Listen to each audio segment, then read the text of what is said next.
Hello दोस्तों, स्वागत करता हूं आप सभी का एक बार फिर से अपने यूट्यूब चैनल में। आशा करते हैं आप लोग स्वस्थ होंगे, मस्त होंगे और अपनी तैयारी में व्यस्त होंगे। मैं पंकज कुमार आपको मध्यकालीन इतिहास से संबंधित अगली क्लास लेकर उपस्थित हूँ। आज की क्लास में हम बात करेंगे जो औरंगजेब होते हैं। औरंगजेब ने जब अपने बेटे कह सकते हैं, जो औरंगजेब ने अपने पुत्र जो अकबर होते हैं उनको मेवाड़ क्षेत्र का शासक बना देते हैं। वहाँ का जो अंगरक्षक भी नियुक्त करते हैं। उन्होंने अंगरक्षक के पदों पे कह सकते हैं शासन करते हुए उन्होंने वहाँ पे कई समस्या उत्पन्न हो रही है, सफलता नहीं मिलती देख जो औरंगजेब होते हैं उन्होंने अपने दूसरे पुत्र मोहम्मद शहजादा जो होते हैं, शहजादा आलम जो होते हैं, उनको आसीन करते हैं। जब उनको आसीन करते हैं तो जो अकबर होते हैं राजा से उनकी बगावत होने लगती है। कह सकते हैं उन दोनों के बीच अनबन होना प्रारंभ हो जाता है। इस वजह से आज की कक्षा में बात करें जो और अकबर होते हैं औरंगजेब से बगावत कर लेते हैं। क्या होता है, औरंगजेब ने अकबर के साथ विद्रोह कर देते हैं और विद्रोह के बाद उनका सही जो अकबर होते हैं उनका सहयोग कौन करता है। और जब उन्होंने विद्रोह कर देते हैं तो उस समय जो अकबर होते हैं कहाँ का संरक्षक होते हैं। उन्होंने जब दक्षिण भारत जो अकबर होते हैं दक्षिण भारत चले जाते हैं तो औरंगजेब उनका पीछा करते हुए दक्षिण भारत में जाते हैं। और वहीं दक्षिण भारत जो होता है औरंगजेब का कब्रिस्तान साबित होता है। या कह सकते हैं औरंगजेब दक्षिण भारत में उनकी मृत्यु हो जाती है। ऐसे तमाम बिंदुओं के बारे में या कह सकते हैं ऐसे महत्वपूर्ण बिंदुओं के बारे में हम लोग आज की कक्षा में विस्तार से बात करेंगे कि औरंगजेब कैसे उत्तर भारत में शासन कर रहे थे, दक्षिण भारत में उनकी कब्रिस्तान हो गई, या कह सकते हैं वो दक्षिण भारत में उनका देहांत होता है या मृत्यु होती है। इन सब के बारे में अगली कक्षा इन सब के बारे में हम लोग आज विस्तार से बात करेंगे। आज की क्लास प्रारंभ करने से पहले एक बार हम लोग कल की क्लास प्रारंभ कर लेते हैं कि उसमें हमने क्या क्या अध्ययन किया था, कौन सा बिंदु आप भूल गए हैं। अगर जो भी बिंदु या कह सके जो भी पॉइंट आप भूल गए हैं उसको आसानी से याद हो सके, इसी वजह से आपको क्लास रिवीजन कराई जाती है। ये भी होता है कि जैसे कोई कह सकते हैं कोई भी बात होती है, अगर कोई दूसरा व्यक्ति समझाता है उसको आप आसानी से समझ जाते हैं। अगर स्वयं समझने का प्रयास करते हैं कहीं नहीं कहीं काफ़ी समय भी लग सकता है। हो सकता है कि वह बात आपको कंफर्म समझ में ना आए, इसी वजह से रिवीजन कर लीजिए। अगर कल आप रिवीजन कर रहे थे, रिवीजन के दौरान आप दोहरा रहे थे, आपको समझ नहीं आ रहा था, तो आज वो आपको एकदम क्लियर हो जाएगा। कल की क्लास में हम बात कर रहे थे कि जो राजपूत विद्रोह होता है क्या होता है, राजपूत विद्रोह के बारे में बात किए थे। जो राजपूत विद्रोह होता है वह कब प्रारंभ होता है, अगर इसकी बात करें तो 1678 से लेकर 1679 ईस्वी के बीच ये युद्ध प्रारंभ होता है। इसका कारण क्या होता है आपको बताया गया था। कारण एक ही था, राजनीतिक कारण होता था, उसके बाद धार्मिक कारण होता था। ये दो कारण होते थे इस विद्रोह का प्रारंभ होने में, जो राजपूत विद्रोह प्रारंभ करते हैं। और उसमें जो मारवाड़ क्षेत्र था क्या था, मारवाड़ क्षेत्र की बात की जाए तो वहाँ के जो राजा थे राजा जसवंत सिंह थे। क्या हो, राजा जसवंत सिंह थे। राजा जसवंत सिंह की बीमारी के कारण क्या होता है, राजा जसवंत सिंह जब इस आंदोलन का या इस विद्रोह का नेतृत्व कर रहे थे तो उस समय उनकी तबीयत खराब हो जाती है, वो बीमार पड़ जाते हैं। 20 दिसंबर 1678 ईस्वी की क्या होता है, 20 दिसंबर 1678 ईस्वी की मृत्यु हो जाती है। और मृत्यु कहाँ पे होती है, वे जो अफगानिस्तान क्षेत्र होता है, अफगानिस्तान क्षेत्र में जो जमरूद होता है क्या होता है, जमरूद नामक स्थान पे वहाँ पे भी उनकी मृत्यु हो जाती है। क्या होता है, वे क्षेत्र के शासक मारवाड़ के क्षेत्र के शासक होते हैं। वे किसी अभियान के तौर पे क्या होता है, किसी अभियान के तौर पे वे अफगानिस्तान के जो जमरूद स्थान होता है वहाँ पे आक्रमण करने के लिए गए थे। वहीं पे उनकी देहांत हो जाती है, उनकी मृत्यु हो जाती है। जब ये बात औरंगजेब को पता चलती है तो औरंगजेब ने इस चीज़ का फायदा उठाते हुए वे उनके क्षेत्र पे जो मारवाड़ क्षेत्र होता है उनके ऊपर आक्रमण करते हैं। आक्रमण करने के पश्चात जो मुगल सेना होती है इस मारवाड़ क्षेत्र पे कब्जा कर लेती है, उनका अधिकार कर लेते हैं। जिस दिन उन्होंने जो औरंगजेब होते हैं इस क्षेत्र पे मारवाड़ क्षेत्र पे कब्जा करते हैं, उसी दिन से क्या होता है, वह दिन होता है 1679 ईस्वी। क्या होता है, 1679 ईस्वी में उसी दिन उन्होंने मारवाड़ क्षेत्र पे औरंगजेब होता है या मुगल सेना होती है इस पर कब्जा करे थे। कब्जा करने के पश्चात उसी दिन से हिंदुओं पर जजिया कर औरंगजेब ने प्रारंभ करते हैं। क्या होता है, जजिया कर प्रारंभ कर देते हैं। जब और कह सकते हैं जसवंत सिंह की मृत्यु हो जाती है, जो उनके पुत्र होते हैं कौन होते हैं, उनके पुत्र अमर सिंह होते हैं।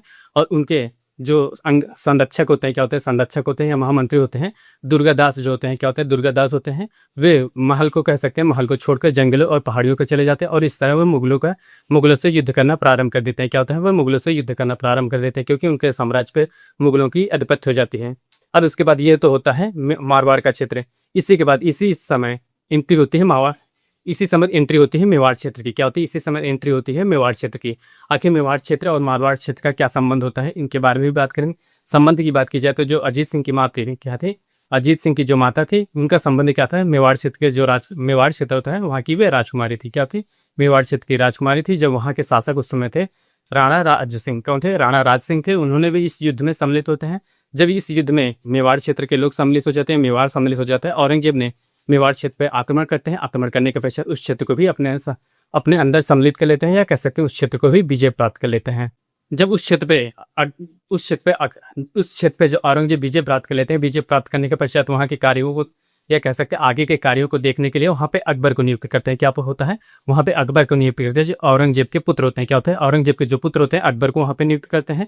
जब वहाँ पे सफलता ना देखते हुए क्या होता है, जब देखे कि औरंगजेब जो अकबर है वहाँ पे कार्यों को करने के लिए कह सकते हैं जो भी उनको दी गई थी कि उस प्रशासन संचालन करने के लिए वे उसमें अयोग्य होते थे, उन्होंने अपने दूसरे पुत्र जो होते हैं शहजादा आजम को वहाँ की बागडोर संभालने के लिए, जो मेवाड़ क्षेत्र होता है वहाँ की बागडोर संभालने के लिए जो शहजादा आजम होते हैं उनको दे दिया जाता है वहाँ की गद्दी संभालने के लिए।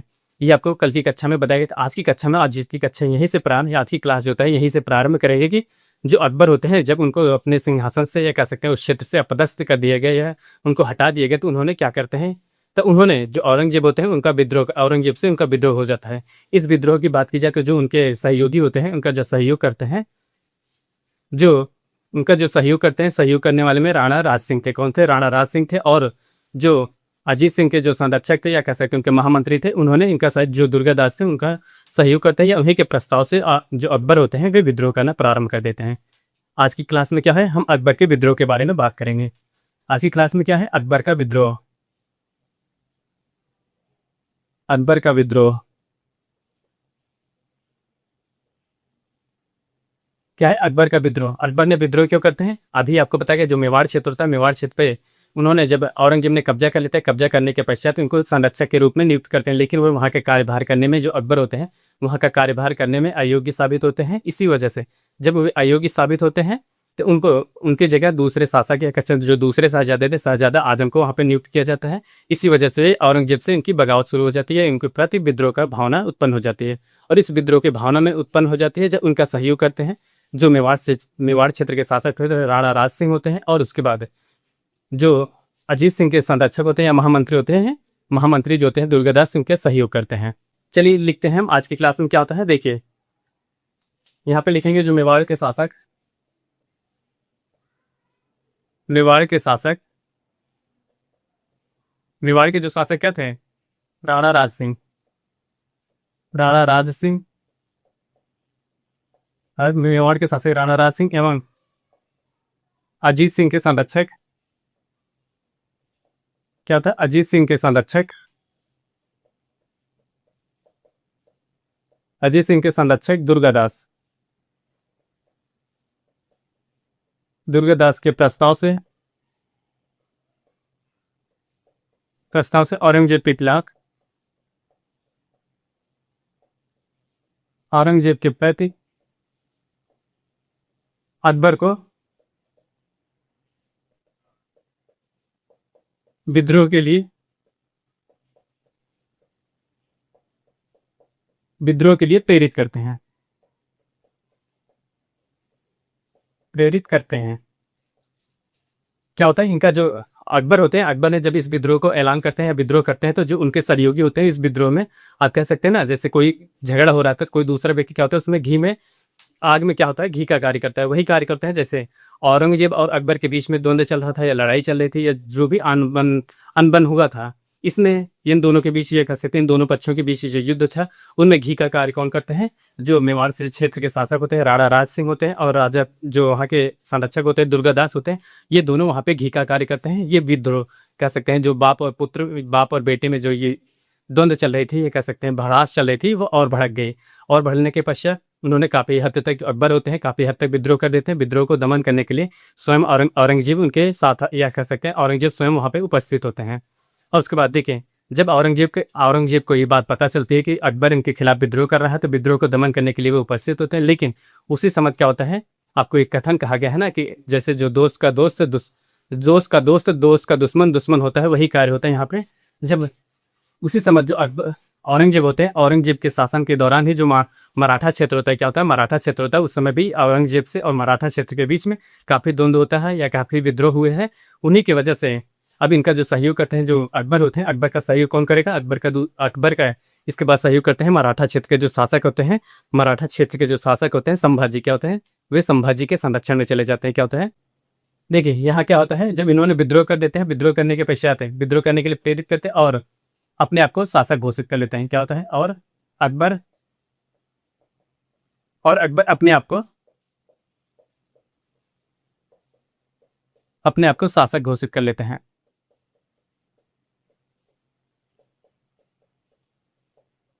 शासक घोषित कर लेते हैं। क्या होता है, जो अकबर होते हैं उन्होंने अपने आप को शासक घोषित कर लेते हैं। क्या होता है, अकबर उन्होंने अपने आप को शासक घोषित कर लेते हैं। शासक घोषित करने के क्रम में उसके बाद क्या होता है, शासक जैसे घोषित कर लेते हैं, जब ये बात औरंगजेब को पता चलती है, औरंगजेब इनसे काफ़ी क्रोधित होता है। क्रोधित होने के पश्चात वे उनके ऊपर यह कह सकते हैं जहाँ पे वह निवास कर रहे थे या जहाँ पे उस समय उन्होंने जहाँ पे विद्रोह करते हैं वहाँ पे उपस्थित होते हैं। और जब ये बातें क्या होता है, जब ये बातें पता चलती है कि औरंगजेब उनके पीछे आ रहे हैं, या कह सकते हैं उनके उनके शासक, या कह सकते हैं उनके पीछे आ रहे हैं, या कह सकते हैं जहाँ पे उन्होंने विद्रोह किया है उसको दमन करने के लिए स्वयं उपस्थित हो रहे थे औरंगजेब का। अब यहाँ पे अकबर का सहयोग कौन करता है, देखिए दुर्गादास ने। क्या होता है, जो दुर्गादास होते हैं जिनके प्रस्ताव से ये विद्रोह प्रारंभ होता है, दुर्गादास ने इनको संरक्षण के लिए संभाजी के नेतृत्व में छोड़ देते हैं। अकबर को संभाजी के नेतृत्व में भेज देते हैं या शरण में भेज देते हैं। देखिए क्या होता है दूसरा, अंततः देखिए अंततः दुर्गादास ने क्या होता है, जो अंततः दुर्गादास ने जो मराठा छत्रपति होते हैं, क्या होते हैं मराठा छत्रपति संभाजी, क्या होता है संभाजी के, जो उस समय मराठा क्षेत्र, जो मराठा छत्रपति होते हैं संभाजी होते हैं, औरंगजेब के शासनकाल में ही उनकी भी जो मराठा क्षेत्र होता है वहाँ पे वे शासन कर रहे थे। तो उन्हीं के शासन में जो कह सकते हैं जो संभाजी होते हैं, संभाजी के संरक्षण में उन्होंने अकबर को भेज देते हैं। क्या होता है, अकबर को भेज देते हैं संभाजी की संरक्षण में, अकबर को भेज देते हैं, अकबर को भेज देते हैं।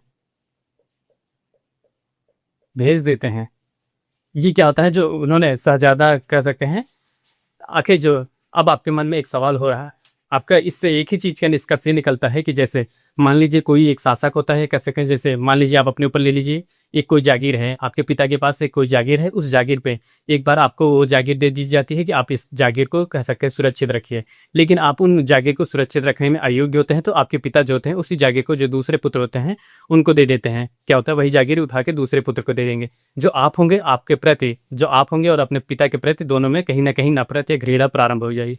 जब घृणा प्रारंभ होगी तो आप बगावत करना प्रारंभ करेंगे। जब बगावत करना प्रारंभ कर देंगे, जाहिर सी बात है दोनों में झगड़ा प्रारंभ होगा या द्वंद्व प्रारंभ होगा।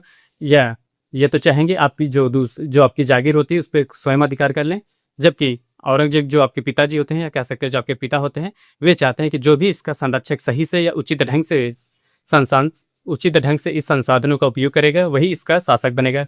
तो जो आप होते हैं, आप अयोग्य होते हैं, अयोग्य होने की वजह से इसका संचालन नहीं कर पाते। इस वजह से कुछ ऐसे भी लोग होंगे, क्या होता है, कुछ ऐसे भी लोग होंगे जो आपकी इस कार्य में आपकी मदद भी करेंगे, और कुछ ऐसे भी होंगे जो आपका विरोध करेंगे।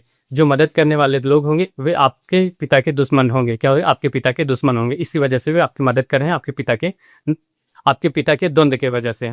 यही कार्य होता है जो अकबर होते हैं, अकबर जो होते हैं, अकबर के जो सहयोगी होते हैं उस समय जो विद्रोह कराने में उनका सहयोग करते हैं, एक तो होते हैं मेवाड़ के शासक होते हैं राणा राज सिंह होते हैं, दूसरा जो होते हैं जो मारवाड़ का क्षेत्र होता है उनके जो संरक्षक होते हैं दुर्गादास होते हैं, वे इनका सहयोग करते हैं। यही कार्य होता है, उन्होंने औरंगजेब पे अकबर को संरक्षक पद से हटा देते हैं।